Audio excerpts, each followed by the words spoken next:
எல்லாருக்கும் வணக்கங்க. எல்லாரும் என்ன பண்ணிட்டு இருக்கிறீங்க? வேலைக்கு கிளம்பியாச்சா? ஃபோன் இல்லைங்க. பையன் ஃபோனு சார்ஜே ஏற மாட்டேங்குதுங்க. அது அப்படியே போயிருச்சுங்க அந்த ஃபோனு. அது சார்ஜ் ஏற்றுறதுக்கு ரொம்ப கஷ்டமாக இருக்குதுங்க. போட்டு போட்டு பார்த்தேன் ஏற மாட்டேன்ருச்சு. சரி உங்கள் அப்பா ஓரக்குள்ளார ஒரு வீடியோ போட்டுருவோம். இன்னும் ஒரு 1.5 மாதங்க அப்புறம் நம்மக்கிட்டேயே ஃபோன் வந்துடுங்க. சூப்பராக ஒரு ஃபோன் வாங்க போகிறேங்க. ஒரு 10,000 ரூபாக்குள்ளே வாங்க போகிறேன். வாங்கிட்டேன்னா அப்புறம் நம்ம பாட்டுக்கு நம்மளுக்கு தோன்றதை பேசி போட்டுக்கிட்டே இருக்க வேண்டியதாங்க. நம்ம மனசில் என்ன தோணுதோ அதை பேச வேண்டியதாங்க. ஓகேங்க.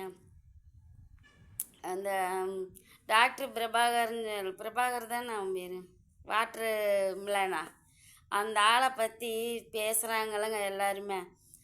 சூர்யாவை பேசுகிறா, அவங்கள பேசுகிறாங்க, இவங்கள பேசுகிறாங்கன்னு எல்லாரும் வந்து கொடி பிடிக்கிறாங்கல்லங்க. உண்மையாக கேட்குறேங்க. அந்த தர்பூசணி சாப்பிட்ற அந்த சீன் வந்து இந்த ஆள் கோமாளித்தனமாக பண்ணங்காட்டிக்கு தாங்க அவ்வளோ ஃபேமஸ் ஆகிருக்குது. படத்தில் பார்க்கும்போது இவ்வளோ தூரம் ஃபேமஸ் ஆச்சா?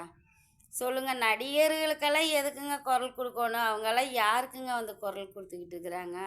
சொல்லுங்கள். நாட்டில் எவ்வளவோ நடக்குது, அதுக்கெல்லாம் வந்து அவங்க குரல் கொடுக்குறாங்களா? நம்ம வர்றோமா, நம்ம சம்பாதிக்கிறோமா, நம்மளோட குடும்பத்தை பார்த்தோமான்ட்டு போயிட்டுருக்குறாங்க. அந்த ஆள் ஏதோ ஃபேமஸ் ஆகும்னு கோமாளித்தனமாக பண்ணிக்கிட்டு இருக்குது. அதுக்கு அந்த ஆளுகிட்ட எல்லாரும் சண்டை போகிறாங்க. நீ எப்படி பேசலாம், எப்படி பேசலாம், சூர்யாவை எப்படி பேசலாம், நீ என்ன அவ்வளோ பெரிய பிடுங்கியா, அப்படி இப்படின்னு பேசுகிறாங்களே. சாதாரண ஒரு ஆள் ஃபேமஸ் ஆகும்னு அவங்கள பேசி பெரிய ஆள் ஆகும்னு நினைக்கிறாங்க. பேசிட்டு போகிறாங்கன்ட்டு போக வேண்டியதானே. ஏன் அவங்கெல்லாம் என்ன மக்களுக்காக அப்படியே இறங்கி வந்து குரல் கொடுத்துக்கிட்டு உட்காந்துருக்குறாங்களா? ஏன் அந்த ஸ்ரீமதிங்கிற குழந்தை இறந்துச்சு, அவங்க அம்மா இன்னைக்கு வரைக்கும் போராடிக்கிட்டு இருக்கிறாங்க. அதுக்காக ஒரு குரல் கொடுத்துருப்பாங்களா அந்த தாய்க்காக? சொல்லுங்கள். இல்லை இப்போ இந்த பையன் இறந்துச்சு, அந்த பையனுக்காக ஒரு குரல் கொடுத்துருப்பாங்களா? அப்புறம் அஜித்துன்னு ஒரு பையன், அஜித்தர் என்ன பேர், அந்த பையனும் அப்படி செக்யூரிட்டி வேலைக்கு போய் அந்த பணக்காரவங்க காரை கொண்டு நிறுத்த சொல்லி அந்த அந்த பையன் உயிர் வச்ச, அதுக்காக குரல் கொடுத்துருப்பாங்களா?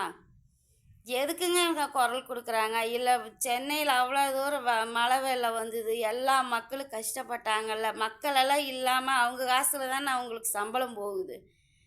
அவங்கெல்லாம் வந்து இப்போ மக்களுக்காக இறங்கி வேலை செஞ்சாங்களா? சொல்லுங்கள். இப்போ சாதாரண என்ன மாதிரி பொம்பளைங்கெல்லாம் குரல் கொடுக்குறதெல்லாம் எவ்வளோ தூரங்க போய் சேருது? அவங்கெல்லாம் வந்து குரல் கொடுத்தாங்கன்னா கண்டிப்பாக எல்லா மக்களுக்கும் எல்லா இளைஞர்களுக்கும் போய் சேரும். இந்த மாதிரி எல்லாம் ஒரு ஜாதி வெறியே இருக்கக்கூடாது. எதுக்கு எல்லாம் இப்படி பண்ணுறீங்க? படத்தில் நாங்கள் எடுக்கிறோம்னா இந்த மாதிரியெல்லாம் யாரும் இருக்கக்கூடாதுங்கிறக்காக நாங்கள் உதாரணத்துக்கு படம் எடுக்கிறோம். நீங்கள்லாம் வந்து நான் படத்தை பார்க்குற என்னோடய ரசிகர்களெல்லாம் இந்த மாதிரியெல்லாம் வந்து ஒரு இதுக்கு போகாதீங்க, அப்படியெல்லாம் ஒரு மக்களுக்காக ஒரு விழிப்புணர்வு பேசியிருக்கிறாங்களா? ஏன் அதை இதையும் பேசணும்? எனக்கும் பேச தெரிய மாட்டேங்குது. அதனால் வந்து சும்மா நடிகர்களை அப்படியே அந்த நயன்தாரா அந்த அம்மா வந்து 2 குழந்தைகளை வாடகைத்தாய் மூலமாக 2 குழந்தைகளை பெற்றுக்கிட்டு அப்படியே அந்த அம்மா குழந்தைய கொஞ்சறாங்களா, குழந்தைய தூக்கிட்டு போகிறாங்களா, வர்றாங்களா, தலை மேலே குழந்தைய உட்கார வச்சுருக்குறாங்களா. எல்லா தாயும் 10 மாதம் குழந்தைகளை வயிற்றில் சுமந்து பெற்று வளர்த்து ஆளாக்கியிருக்கிறாங்க. அந்த தாயெல்லாம் ஒரு நாளாவது பெருமைப்படுத்தி போட்டிருப்பாங்களா? நடிகர்கள்னா என்ன கொம்பாக முளைச்சிருக்குது? அவங்க வானத்துலேருந்தா குதிச்சிருக்குறாங்க. அவங்களும் நம்மளை மாதிரி இருக்கிறவங்க தானே. அந்த குழந்தைய தாங்குறாங்கன்னு அத்தனை பேர் லைக்கு. ஆனால் அவங்க வீட்டில் ஒவ்வொருத்தவங்களுமே வந்து அவங்கவுங்க வீட்டில் வந்து அந்த தன்னோட அம்மா நம்மளையெல்லாம் சமந்து பெற்று வளர்த்துனவங்கன்னு சொல்லி அவங்கள பெருமையாக போட்டிருப்பாங்களா? போட மாட்டாங்க. ஏன்னா அவங்க நடிகை, அவங்க குழந்தைய கொஞ்சறாங்க, அவங்க குழந்தைய தூக்குறாங்க அப்படின்னு ஒரு பெருமையாக அவங்கள போட்டு போட்டு காமிக்கிறாங்க. இதெல்லாம் எங்கெங்க போய் சொல்கிறது நம்ம? சொல்லுங்கள். நிறைய மனசுக்குள்ளே இருக்குதுங்க. ஒருத்தவங்க என்ன இப்படியெல்லாம் யோசிக்கிறாங்க? அந்த பையன் இறந்தப்போ யாராவது ஒருத்தவங்க குரல் கொடுத்தாங்களா?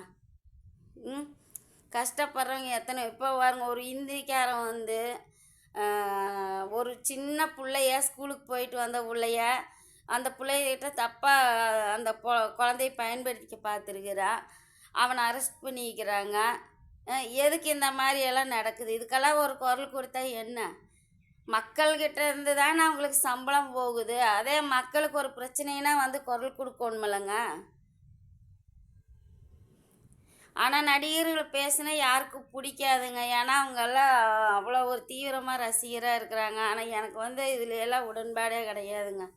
அவங்களும் ஒரு மனுஷங்க தான்.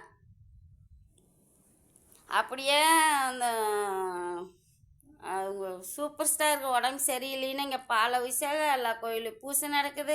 உங்கள் வீட்டில் ஒன்றுன்னா அந்த ஆள் வந்து நின்று உங்களுக்கெல்லாம் பூசை பண்ணிக்கிட்டு உட்காந்துருக்குறாங்களா? நீங்கள்லாம் நல்லா இருக்கோன்னு உங்களுக்கெல்லாம் வந்து பிரார்த்தனை பண்ணிக்கிட்டு இருக்கிறாங்களா?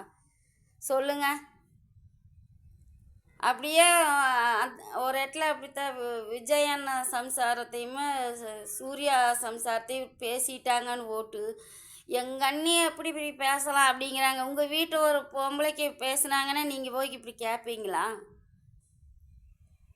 அவங்களுக்கெல்லாம் எதுக்குங்க போய் குரல் கொடுக்குறீங்க? படத்துக்கு போகிறீங்களா, பார்க்குறீங்களா, அதோடு வந்துருங்க. அந்த அந்த என்ன அந்த திவாகர் அந்த ஆளெல்லாம் வந்து சும்மா அந்த ஆள் ஃபேமஸ் ஆகணுங்கிறதுக்காக அந்த ஆள் பேசிக்கிட்டு இருக்குது. இதையெல்லாம் சீரியஸாக எடுத்துக்கிட்டு அந்த ஆளை எதுக்கு எல்லோரும் திட்டுறீங்க? உண்மையாக அந்த ஆள் வந்து அந்த மாதிரி கிறுக்குத்தனமாக பண்ணங்காட்டிக்கு தான் அந்த மாதிரி ஒரு சீன் இருக்குதான்னு படத்துலையே போய் நான் பார்த்தேங்க. யூடியூப்பில் ஓட்டு பார்த்தேங்க. அந்த மாதிரி ஒரு சீன்ஸ் சூர்யா நடிச்சிருக்கிறாங்களான்னு போய் பார்த்தேங்க. இந்த ஆள்னால தாங்க அந்த சீன் ஃபேமஸ் ஆச்சு. நான் அடித்து சொல்லுவேங்க. நான் பேசுகிறதுல ஏதாவது தப்பு இருந்ததுன்னா கண்டிப்பாக என்ன கழுவியாவது ஊற்றுங்க கமெண்ட் பாக்ஸில். நான் பார்த்துக்கிறேன். நானும் பெரிய ஆளாகணும். எல்லோரும் கழுவி ஊற்றுங்க. ஓகேங்களா? பாய் பாய்.